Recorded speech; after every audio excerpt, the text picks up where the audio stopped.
தீர்க்கதரிசியின் புஸ்தகம் 40ஆம் அதிகாரம் 31வது வசனம் எடுத்தவங்க வாசிங்க. கர்த்தருக்கு காத்திருக்கிறவர்கள் புது பலன் அடைந்து கழுகுகள் போல செட்டைகள் விரித்து அடித்து எழும்புவார்கள். அவர்கள் ஓடினாலும் என்ன செய்ய மாட்டாங்க, இளைப்படைய மாட்டாங்க, நடந்தாலும் சோர்வடைய மாட்டாங்க. கர்த்தருக்கு காத்திருங்கள் என்று இந்த மாதத்தில் ஆண்டவர் வாக்குத்தத்தமாய் சொல்லியிருக்கிறார். கர்த்தருக்கு காத்திருக்கிறவங்க யாரெல்லாம் அவர்கள் முழு பலன் அடைவார்கள், முழு பலத்துக்கு நேராய் திரும்புவார்கள். தேவ சமூகம் உங்கள் வாழ்க்கையிலும் என் வாழ்க்கையிலும் புது பலனை கொடுக்கிற இடம். பலவீனமாய் வரலாம், சோர்வோடு வரலாம், சஞ்சலங்கள் உன்னை அசைத்திருக்கலாம். ஆனால் தேவ சமூகத்திலே அவர் உங்களை விசாரிக்கிறபடினாலே அதையெல்லாம் இறக்கி வைத்து விட்டு நாம் பலன் அடைகிற ஒரு இடமாக கர்த்தர் மாற்றுகிறார். கரங்களை தட்டி தேவனை மகிமைப்படுத்துமா. கர்த்தருக்கு காத்திருக்கிற அத்தனை நபர்களுக்கும் புது பலனை தருகிறவர். ஆமென் சொல்லுமா. அல்லேலூயா. புது பலனை கர்த்தர் கொடுக்கிறார். அல்லேலூயா. ஆமென். புது பலன் ஒவ்வொரு நாளும் அழகாய் சங்கீதக்காரன் தாவீது சொல்கிறான், காலை தோறும் எனக்கு புதிய பலன் வருகிறது, புதிய கிருபை வருகிறது சொல்லுகிறான். ஆமென் சொல்லுமா. காலையில ஜெபிக்காட்டினா நிச்சயமா என் வாழ்க்கையில ஐயோ பயந்துகிட்டே ஒரு பயம் வந்துடும். ஆனா ஜெபிக்கும் போது கர்த்தர் எல்லாவற்றையும் அவர் என்ன செய்வாரா, பார்த்து கொள்கிறவராயிருக்கிறார். அல்லேலூயா.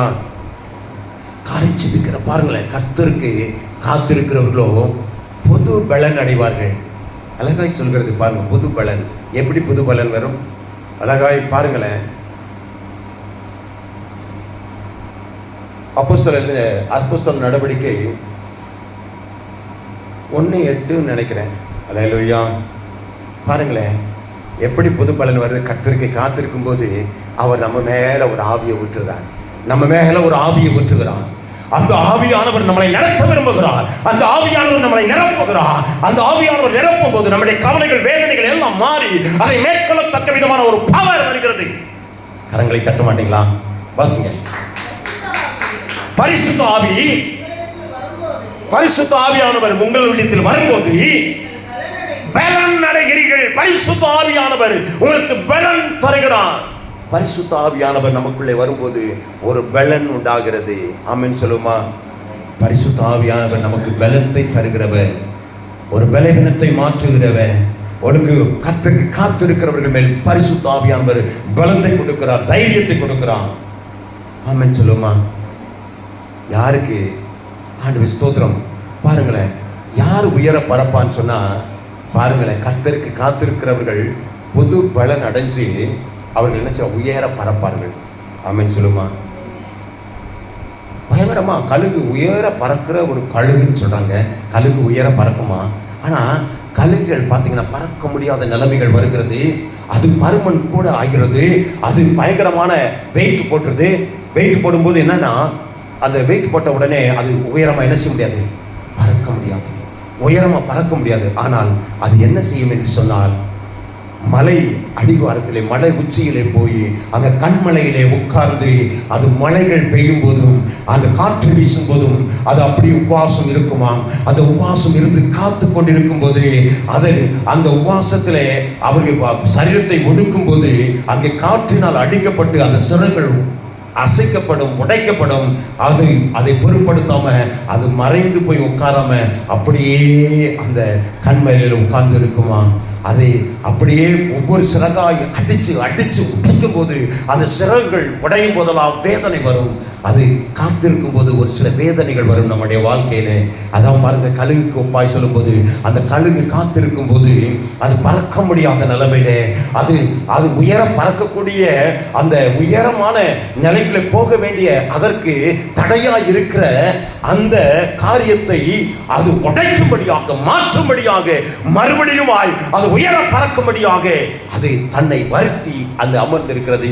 அதை போல நீங்களும் நானும் தேவ சமூகத்திலே நம்மளை வருத்தி அமர்ந்திருக்கும் போது, உபாசிக்கும் போது கர்த்தர் ஆண்டவரே ஸ்தோத்திரம், அந்த நேரத்தில் நமக்கு வேதனையாக இருக்கலாம், வியாகுலமாக இருக்கலாம், அதை பொறுத்துக் கொள்ள முடியாத நிலைமையில் இருக்கலாம். ஆனால் அப்படிப்பட்ட நிலைமையில அந்த ஸ்தோத்திரம், அந்த கழுகு இருக்கும்போது அந்த கழுகு சிறகுகள் ஒவ்வொன்றாய் பிக்கப்பட்டு புயலிலும் காற்றிலும் அடித்து அது அப்படியே உடைச்சி ரத்தமெல்லாம் சில நேரங்களில் சொரிய ஆரம்பிக்கும். அதெல்லாம் பொறுத்து இருக்கும். அது கொஞ்ச நாள் கழித்து அது அப்படியே அந்த உபவாசம் முடிஞ்சு அந்த காத்திருக்கிறதெல்லாம் முடிஞ்சு அந்த ரெக்கையெல்லாம் பழைய ரெக்கையெல்லாம் அப்படியே உடைஞ்சு புதிய ரெக்கை முளைக்க ஆரம்பிக்கும். அந்த பருமன் அந்த சரீரமெல்லாம் என்ன செய்யுமா, அது பறக்கத்தக்க விதமான ஒரு ஃப்ளெக்சிபிலிட்டியாக மாறும். அப்போ அது மறுபடியுமாய் அந்த காத்திருக்கிறத முடித்து அது பறக்கும்போது உயர பறக்குமா. அப்படித்தான் நீங்களும் நானும் தேவ சமூகத்தில் கர்த்தருக்கு காத்திருக்கிறவர்கள் பாருங்களேன், செட்டைகள் விரித்து பாருங்களேன், கழுகுகள் போல உயரமா பாருங்களேன் பறக்க முடியும், உயர்த்த முடியும். கழுகை போல நம்ம உயர பறக்கிறது மாத்திரம் இல்லை, நம்ம உயர்த்துவதற்கு அவர் போதுமானவராக இருக்கிறார். ஆமென் சொல்லுமா. பாருங்களேன் அவங்க கர்த்தருக்கு காத்திருக்கிறவங்க புது பலன் அடைகிறது மாத்திரமல்ல, கர்த்தருக்கு காத்திருக்கிற உயர்த்தப்படுகிறது மாத்திரமல்ல, அவர்கள் ஓடினாலும் களைப்படைய மாட்டாங்க, நடந்தாலும் சோர்வடைய மாட்டாங்க. சோர்வு விளைவினோம் எல்லாத்தையும் பார்க்காதீங்க, என்ன அவர் பார்த்துக்குவார். யெகோவா ஈரே, அவர் எல்லாம் பார்த்துக் கொள்வார். ஆமென் சொல்லுமா. ஜெபிக்கிறோம், ஆனால் உடனே என்ன செய்யல, பதில் கிடைக்கிறது இல்லை. உடனே என்ன செய்யுது, பதில் என்ன செய்யல, கிடைக்கிறது இல்லை. நிறைய பேர் சோர்ந்து போயிடும். காத்திருக்கிற வேலையில நிறைய என்ன செய்யறோம், பதில் கிடைக்கலன்னு சோர்ந்து போயிடுறோம். அடுத்து பாருங்களேன், நாம் நினைச்சிடும் அழுகிறோம், ஆனா சூழ்நிலை என்ன செய்யல, மாறல. எத்தனை பேர் இருக்கீங்க, சூழ்நிலை மாறல, அழுகிறோம் ஆனா சூழ்நிலை மாறல. நாம் தேவனை நம்புகிறோம் ஆனா கதவு திறக்கப்படலை.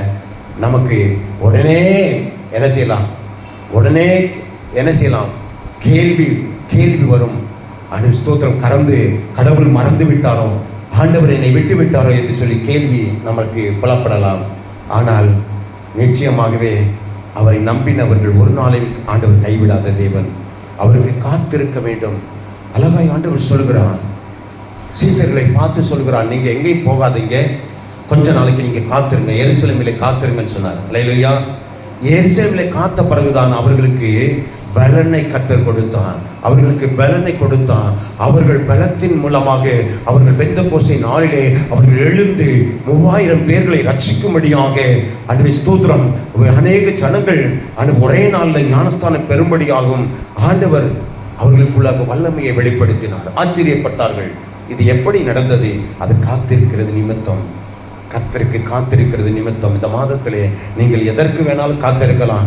ஆண்டவரே ஸ்தோத்திரம், மாடுகளுக்கு காத்திருக்கலாம், பிள்ளைகளுக்கு காத்திருக்கலாம், சொத்துக்கு காத்திருக்கலாம், அது சுகத்துக்கு காத்திருக்கலாம். ஆனால் யாருக்கு காக்க வேண்டும்? கர்த்தருக்கு நீங்க காத்திருங்க. கர்த்தருக்கு காத்திருக்கிறவர்களுக்கோ ஒரு புது பலனை கர்த்தர் கொடுப்பார். எல்லாத்தையும் அவர் பார்த்துக்குருவார். நீ கர்த்தருக்கு காத்திரு. உன் தாமதத்தை எல்லாத்தையும் ஆண்டவர் உடைச்சு அவர் உன்னை உயர்த்தி மேன்மையா வைப்பார். ஏன்னா நீ தேவ சமூகத்தில் காத்திருக்கிற, அவரை நம்பி இருக்கிற. அவரை நம்பின ஒருவர் வெட்கமடைய மாட்டார்கள். அவரை நம்பின யாரும் வெட்கமடைய மாட்டார். ஆமேன் சொல்லுமா. அல்லேலூயா. 2 பேர் மட்டும் தான் கையெழுத்து போறாங்க. ஆமேன் சொன்னா. அல்லேலூயா, அல்லேலூயா, ஆமேன். பாருங்க, 2வது பாருங்கள், தேவன் தாமதிக்கும் போதெல்லாம் என்ன நடக்குதுன்னா, தேவன் தாமதிக்கும் போதெல்லாம் ஒரு அற்புதத்தை கர்த்தர் வச்சிருக்கிறார், ஒரு திட்டத்தை வச்சிருக்கிறார். தேவன் தாமதிக்கிறான்னு சொன்னாவே ஒரு திட்டம் இருக்கிறது. அங்கே அவருடைய பெரிய அவருடைய பெரிய திட்டம், தீர்மானத்தை அவர் மையமாய் வைத்துத்தான் சில காரியங்களை தாமதிக்கிறார். பார்ப்போமா? சங்கீதம் 25:3 சொல்கிறது, கர்த்தருக்கு காத்திருப்பவர்கள் என்ன செய்யணும் பாருங்களேன். கர்த்தருக்கு காத்திருப்பவர்கள்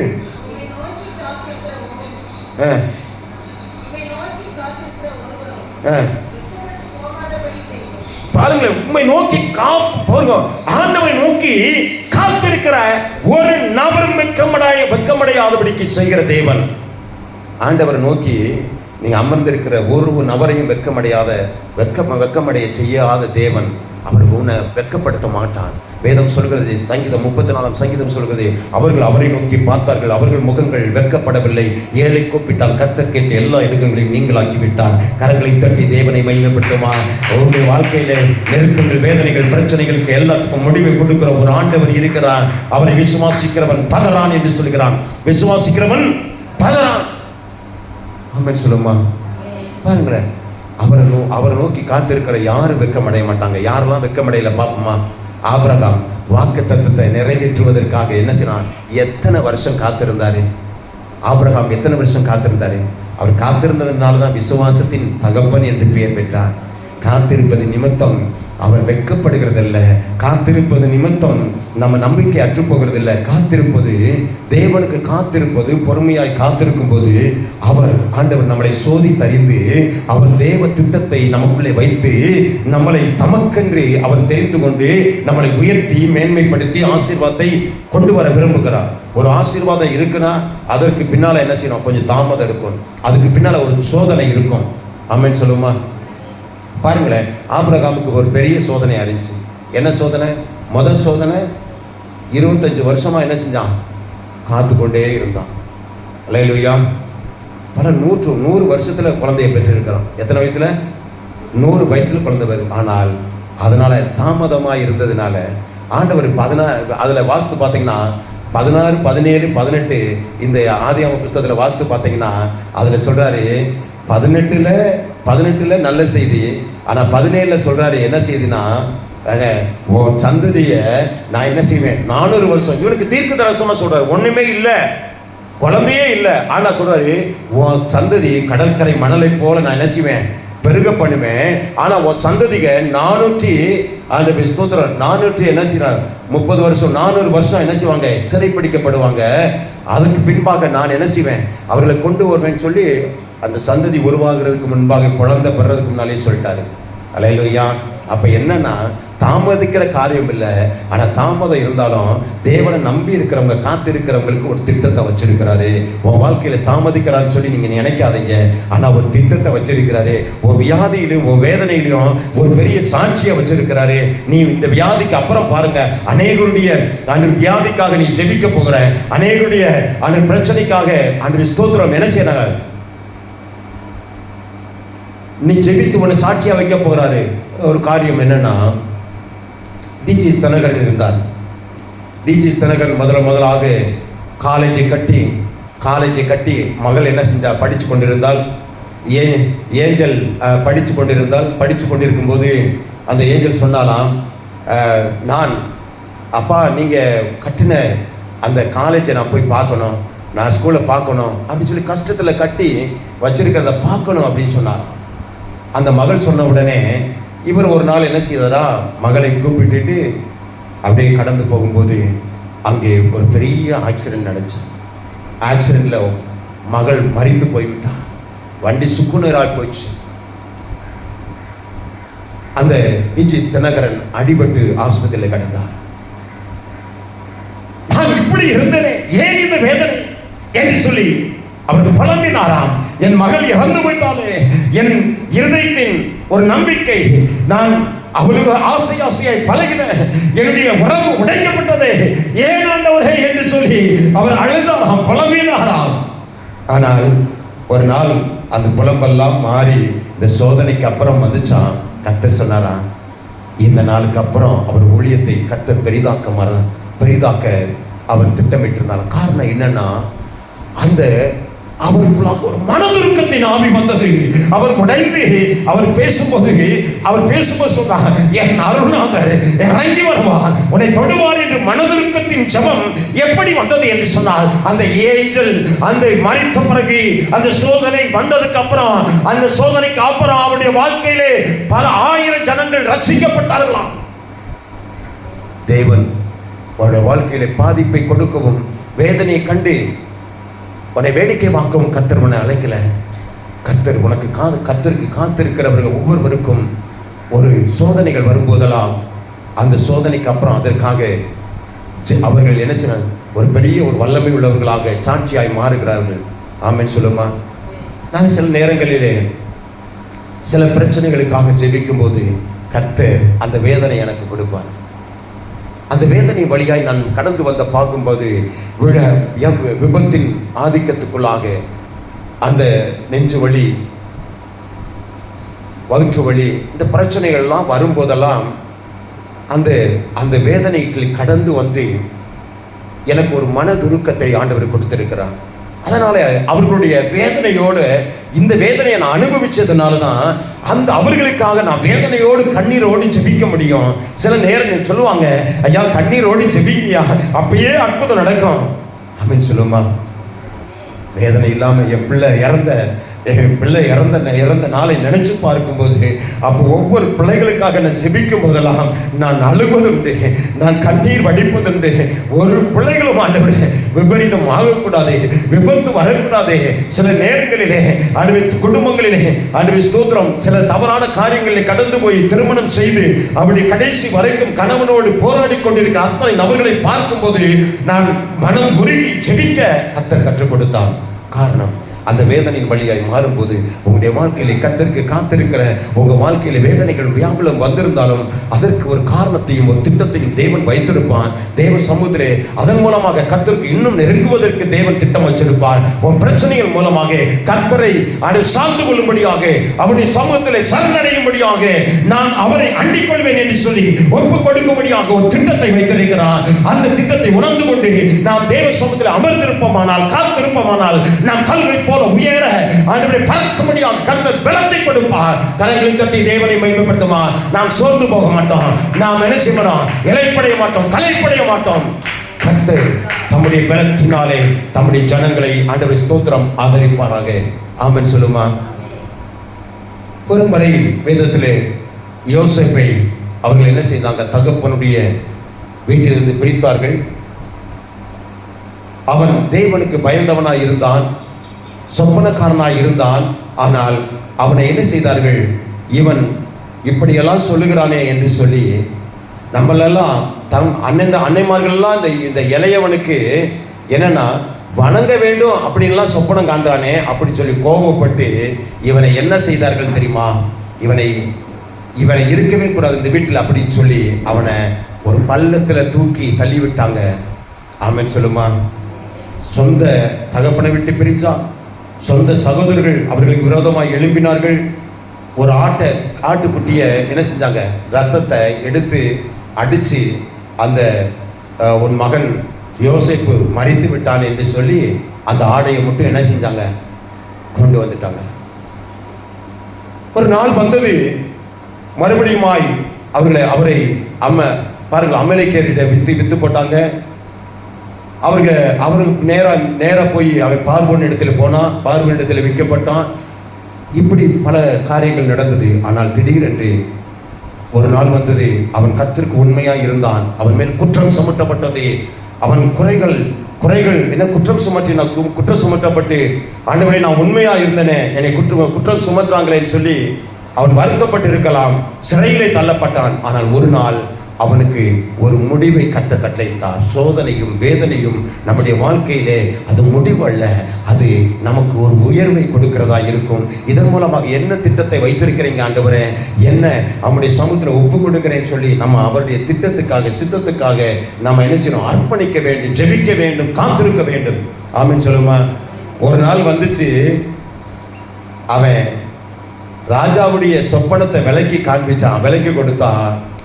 ஆனால் அந்த விலைக்கு கொடுத்ததினாலே அந்த 7 வருஷம் பஞ்சத்தின் நாட்களில் என்ன செய்வது என்று சொல்லி கர்த்தர் இவனுக்கே அந்த ஆலோசனையை கொடுத்தாரு.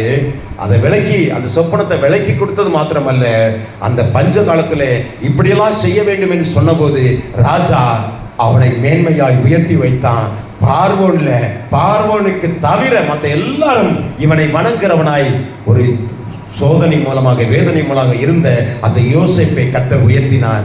பாருங்களேன், சோதிக்காம வேதனைப்படாம ஒரு ஆசீர்வாதங்களும் நமக்கு கிடைக்காது. எல்லா கரங்களை தட்டி தேவனை மகிமைப்படுத்துமா. பாருங்களேன், தாவீதை துரத்தினான். தாவீதை என்ன செய்றாங்க, அநேகர்கள் துரத்தினார்கள், தாவீதை வேதனைப்படுத்தினார்கள். தாவீது நம்பிக்கை இல்லை, உடைக்கப்பட்டு ஐயோ எனக்கு மரணத்துக்கும் ஒரு அடி தூரம் தான் என்று சொல்லி அவன் கதறினான். அப்ப மரணம் எப்ப வேணாலும் என்ன முடிவுக்குள்ள கொண்டு வந்துடும். ஆனால் கர்த்தரோ என் பட்சம் இருக்கிறார், கர்த்தரோ என் பட்சம் நிற்கிறார். நான் கர்த்தரை சார்ந்திருப்பேன், கர்த்தரை நோக்கி அமர்ந்திருப்பேன் அப்படின்னு சொல்லி ஆண்டவரை நோக்கி, ஏன் என்னை கைவிட்டேன், என் கூப்பிடுதல் சத்தத்தை ஏன் கேட்க மாட்டேன் என்று புலம்பி நான் தேவ சமூகத்தில் காத்திருந்தான். புலம்புங்க, அந்த அவரை நோக்கி கூப்பிடுங்க. ஏன் இந்த மாற்றம் வரல, ஏன் இந்த விடுதலை வரல, வேதனை உண்டாக்குற வழி இருக்குமானால் அதை என்னிடத்திலிருந்து மாற்றி போடுங்க, ஒரு விடுதலையை கட்டளையிடுங்கப்பா. அதுவே ஸ்தோத்திரம். இந்த நாளிலே என் சோர்வுகளும் வேதனைகளுக்கும் முடிவை கட்டளையிடுங்கப்பா என்று சொல்லி நீங்கள் தேவ சமூகத்தில் போராடி ஜெபிங்க. யாக்கோபு போராடி ஜெபித்தான். எல்லாரையும் புறக்கணிச்சாலும் கர்த்தர் சொன்னாரே, அவருக்கு ஒரு பெரிய தரிசனத்தை கொடுத்தார். உன் மூலமாக நீ வீட்டை விட்டு பிரிஞ்சு போகலாம், உனக்கு நீ தனிமையாக இருக்கிறது போல இருக்கலாம், ஆனால் உன்னை கொண்டு நான் சந்ததியை உருவாக்கேன், உன்னை கொண்டு ஆபிரகாமுடைய வாக்குத்தத்தத்தை உனக்குள்ளே கொண்டு வந்து நீ என்ன செய்ய போற, ஒரு பெரிய அந்த கோத்திரங்களின் தகப்பனாய் நீ மாறப்போகிற அப்படின்னு சொல்லி வானத்தின் வாசலை அவன் படுத்திருந்த இடம் என்ன இடம் தெரியுமா? அந்த படுத்திருந்த இடம் லூசு. என்ன இடம்? லூசு. யாராவது லூசுன்னு சொன்னா பாருங்களேன், ரொம்ப செம தேங்க்ஸ்ன்னு சொல்லுங்க. அல்லேலூயா, அல்லேலூயா. ஏன்னா லூசுன்ற இடம் தான், லூசு அப்படின்ற இடத்துல தான் இவன் படுத்திருந்தா. அந்த லூசுன்ற இடம் தான் வானத்தின் வாசலாய் மாறினது. அதுதான் பெத்தேல் என்று ஆண்டவரே ஸ்தோத்திரம். அது இடம்பெற்றது. அந்த இடத்திலே ஒரு கல்லை எடுத்து நான் திரும்பி வரும்போது இந்த இடத்துல ஒரு ஆலயத்தை கட்டுவேன் என்று சொன்னால் அந்த இடத்துல தான் எருசலேம் தேவாலயம் இருக்கிறது. கரங்களை தட்டி தேவனை மகிமைப்படுத்துவோமா? தனிமை, புறக்கணிப்பு, வேதனைகள் வரும்போது கர்த்தரை அண்டிக் கொண்டவர்கள் தேவ சமூகத்தில் இரக்கம் பெற்றிருக்கிறார்கள். உங்களுடைய வாழ்க்கையிலும் காத்திருப்பு என்ன செய்தான் வீணாமல் போகாது. அது பெரிய உயர்வையும் ஆசீர்வாதத்தை கொடுத்து நம்மளை என்ன செய்யறோம், உயர்த்தும். பாருங்க, கர்த்தருக்கு அந்த காத்திருப்பவர்கள் புது பலன் அடைவார்கள். அந்த பலகாய் சொல்கிறது, கர்த்தருக்கு நீங்க என்ன செய்யறாங்க, எந்த சூழ்நிலையிலும் ஆண்டவே ஸ்தோத்திரம் நம்ம என்ன செய்யறோம், கர்த்தருக்கு காத்திருக்கிறதை விட்டு விடாதீங்க. கர்த்தருக்குள் பலன் ஆண்டவர் குறைவதில்லை, பலன் ஆண்டவர் கூடும் என்று ஆண்டவர் சொல்கிறார். கர்த்தருக்குள்ளாக இருக்கிற அத்தனை நபர்களுக்கும் பலன் கூடுகிறதா இருக்கிறது. நிச்சயமாக நமக்கு சோர்வு வரலாம், பலவீனம் வரலாம். நமக்கு ஆண்டவர் ஸ்தோத்திரம் மனதால, ஆண்டவர் பொருளால, ஆண்டவர் குடும்பத்தால, வேலையால ஆண்டவர் ஸ்தோத்திரம் அநேக பிரச்சனை வரலாம். ஆனால் தேவனாகிய கர்த்தர் எல்லாத்தையும் மாற்ற அவர் போதுமானவராய் இருக்கிறார். அழகாய் சங்கீதம் 37:7 சொல்கிறது, கர்த்தரை நோக்கி அமர்ந்திரு, அவருக்கே காத்திரு. கர்த்தரை நோக்கி அமர்ந்திரு, அவருக்கே காத்திரு, அவருக்கு காத்திரு. அல்லேலூயா. சங்கீதம் 37:5 சொல்கிறது, உன் வழிகளிலே பாருங்க, கர்த்தருக்கு ஒப்புவித்து அவர் மேல் நம்பிக்கையாயிரு, அவரே காரியத்தை வாய்க்க பண்ணுவார். அவர் மேல நம்பிக்கையாயிரு, அவர் தான் என்ன செய்வான், காரியத்தை வாய்க்க பண்ணுவார். நேரம் இல்லை பாருங்களேன். அது சங்கீதம் 62:5 சொல்கிறது, என் ஆத்துமாவே தேவனை நோக்கி அமர்ந்திரு, ஜெபி, தேவனை நோக்கி அமர்ந்திரு, நீங்க நம்புறது அவரால் வரும். ஏசாயா 8:11 சொல்கிறது, கர்த்தரை கரம் என் மேல் அமர்ந்து அவர் என்னுடனே பேசி நான் இந்த ஜனத்தின் வழியாக பாருங்களேன் நடவாதபடி புத்தி சொல்லி விளம்பினதாவது அவர் புத்தி சொல்கிறார். சில ஜனங்கள்ல ஆண்டவர் புத்தி சொல்கிறார். என்ன சொல்கிறார், சேனைகளின் கர்த்தரையே நீ பரிசுத்தம் பண்ணுங்க. ஸ்தோத்திரம். அந்த ஜனங்களோடு நீ ஒப்புரவாகாதீங்க, இந்த ஜனங்களோடு ஒப்புரவாதாங்க, உங்களை வேறு பிரித்திருக்கிறேன், நான் என்ன செய்யறேன், உன்னை பரிசுத்த ஜனமாக மாற்றி இருக்கிறேன். ஏசாயா 8 ஸ்தோத்திரம் 13 சொல்கிறது, சேனைகளின் கர்த்தரையே பரிசுத்தம் பண்ணுங்க, அவரையே உங்கள் என்ன செய்யுங்க பயமும், அவர் உங்கள் பயமும், அவரே உங்கள் அச்சமா இருப்பாராக. அவரை பயந்துகிட்டே இருக்கணும், அவரை நோக்கி பார்க்கணும், நாம் ஜெபிக்கணும், அவருக்கு பயந்து ஜெபிக்கிறவர்களாக, அவரை நோக்கி கூப்பிடுகிறவர்களாக இருக்கணும். அப்பொழுது ஏசாயா 8 ஸ்தோத்திரம் 14 படி அவர் உங்கள் பரிசுத்த ஸ்தலமா இருப்பார். அவர் என்ன செய்வாராம், உங்களுடைய பரிசுத்த ஸ்தலமா இருப்பார். ஏசாயா 8:18 வாசிங்க, படிப்போம். 8:18 பாருங்களேன். இதோ நானும் கர்த்தர் எனக்கு கொடுத்த பிள்ளைகளும் சீயோன் பர்வதத்திலே வாசமாய் இருக்கிற சேனைகளின் கர்த்தராலே இஸ்ரவேலின் அடையாளங்களாக அற்புதங்களாக இருக்கிறீர்கள். நீங்களும் நானும் தேவனுடைய அடையாளமாய் இருக்கிறோம். அதனாலே காத்திருக்கும் போது, தேவ சமூகத்தில் ஜெபிக்கும் போது உங்களுடைய ஜெபம் வெறிதாய் போகாது. கர்த்தர் உங்களுக்கு ஒரு அடையாளத்தை வைத்திருக்கிறார். உங்களை அடையாளப்படுத்தும்படியாக நீங்கள் மலை மேல் உள்ள பட்டணமாய் இருக்கிறீர்கள். கர்த்தர் உங்கள் மேல ஒரு பெரிய மாபெரும் ஒரு அடையாளத்தை வைத்திருக்கிறார். எதற்கும் பயப்படாதீங்க, எதற்கும் பயப்படாதீங்க, எதற்கும் பயப்படாதீங்க. அல்லேலூயா. எல்லாரும் மலங்கால் படியிட்டு ஆமே. யாக்கோபு என்னும் சிறு பூச்சியே, நீ ஒன்றுக்கும் கலங்கி விடாதே. இஸ்ரவேலின் சிறு கூட்டமே, நீ எதற்கும் பயந்து விடாதே. யாக்கோபு என்னும் சிறு பூச்சியே, நீ ஒன்றுக்கும் கலங்கி விடாதே. இஸ்ரவேலின் சிறு கூட்டமே, நீ எதற்கும் பயந்து விடாதே. உன்னை உண்டாக்கினவர், உன்னை சிருஷ்டித்தவர் உன் முன்னே நடந்து செல்கிறார்.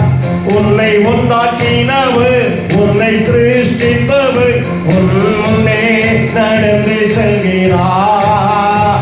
ஏன் தீங்கு உன்னை ஒன்றும் செய்யாதே, ஏன் தீங்கு உன்னை ஒன்றும் செய்யாதே. சொல்லுங்க நல்ல கரங்களை தட்டி, உன்னை ஒன்றும் செய்யாதே, ஏன் தீங்கு உன்னை ஒன்றும் செய்யாதே. எந்த தீங்கு உன்னை ஒன்று செய்யாதே. எப்படிப்பட்ட வேதனையும் உன்னை அசைக்க முடியாது. எல்லாத்தையும் தாண்டி வந்துட்ட, விபத்தை பார்த்துட்ட, வேதனையை பார்த்துட்ட, பிரச்சனையை பார்த்துட்ட, குடும்பத்துல ஆண்டவரே ஸ்தோத்திரம் சிதறடிக்கப்பட்ட நிலைமையை பார்த்துட்ட. ஆனா கர்த்தர் ஒரு பட்சமாய் இருக்கிறபடினாலே எல்லாத்தையும் தாண்டி தாண்டி வந்து கொண்டிருக்கிற உன்னுடைய நாட்கள் ஆண்டவர் இன்னும் விசேஷித்தமான ஆண்டவரே கர்த்தருக்கு காத்திருக்கிற உனக்கு விசேஷித்த ஆண்டவர் அடையாளத்தை கர்த்தர் வைத்திருக்கிறார். உன் குடும்பத்துக்கு விசேஷ அடையாளமா வைத்திருக்கிறார். எல்லா கரங்களை தட்டி ஆவியானவரை ஒப்புக் கொடுக்கிறேன். இந்த வார்த்தைக்கு கீழ்ப்படுகிறேன்னு சொல்றவங்க கரங்களை உயர்த்துங்க. ஆண்டவரே இந்த வார்த்தைக்கு நான் கர்த்தருக்கு காத்திருப்பேன். அதுவே காத்திருக்கும் போது அது ஒரு பெரிய புது பலனை கொடுக்கும், உயர்வை கொடுக்கும், ஆசீர்வாதத்தை கொடுக்கும். நான் பயப்பட மாட்டேன், சோர்வடைய மாட்டேன். இன்னும் அதுவே ஸ்தோத்திரம் எலியாவை போல ஒரு அடையாளம் எழும்பும் வரைக்கும் நான் ஜெபிப்பேன், காத்திருப்பேன். கர்த்தர் எனக்கு ஒரு திட்டத்தை வைத்திருக்கிறார். எத்தனை பேர் சொல்றீங்க அல்லேலூயா சொல்லுமா? அல்லேலூயா. காத்திருப்பேன், காத்திருப்பேன், அற்புதங்கள் பெறும் வரை காத்திருப்பேன். காத்திருப்பேன், காத்திருப்பேன், அற்புதங்கள் பெறும் வரை காத்திருப்பேன். கர்த்தருக்காய் காத்திருப்போம், வெட்கப்பட்டு போவதில்லை.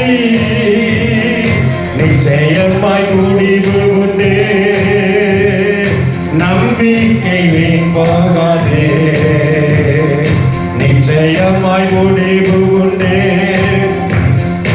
நம்பிக்கை வீண் போகாது. நம்பிக்கை வீண் போகாது. கரங்களை தட்டி இம்மட்டுமாய் கர்த்தர் நம்மளோடு இடைப்பட்டபடினால எல்லா கரங்களை தட்டி என் விளைவிடத்தை கர்த்தர் மாற்றி ஆண்டவரே எனக்கு தேவ சமூகத்தில் காத்திருந்து ஜெபிக்க கிருபை தரும்படியாக என்னை அர்ப்பணிக்கிறேன் சொல்றவங்க மேல கர்த்தருக்கு காத்திருக்கிற ஜெபத்தின் ஆவி கர்த்தர் ஊற்ற விரும்புகிறார், ஜெயத்தின் ஆவி ஊற்ற விரும்புகிறார். எல்லா கரங்களை தட்டி ஆவியானவரை என்னை ஊற்றுங்க, நிரப்புங்க.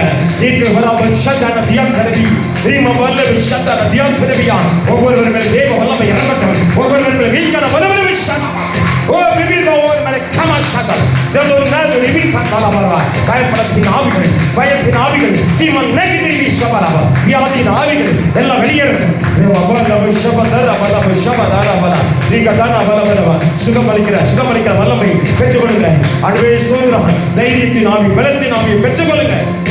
கர்த்தர் அப்படியே கர்த்தர் கொடுக்க போகிற அப்படினாலே கர்த்தர் கொடுத்த அப்படின்னா எல்லாரும் கரங்களை தட்டி அல்லேலூயா. விசுவாசத்தினால் நீதிமான் பிழைப்பான், விசுவாசியே பதறாதே. விசுவாசத்தினால் நீதிமான் பிழைப்பான், விசுவாசியே பதறாதே.